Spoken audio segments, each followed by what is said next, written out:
ترکیه د کاتولیکو عیسویانو لوی مشر پاپ فرانسیس د ترکیې له علماو سره د اړیکو د قوي کولو، د دیني زغم د پراختیا او د توندلارۍ پر ضد د مبارزې په اړه د خبرو کولو لپاره ترکیې ته ورسېد.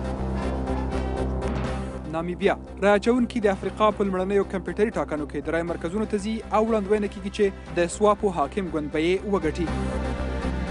بلجیم اروپایي کمیسیون فرانسې، ایټالیا او بلجیم ته د مارچ تر میاشتې وخت ورکړی چې خپلې بودیجوي ستونزې حل کړي. که یې نه کړي نو د سختو جریمو له خطر سره به مخامخ شي.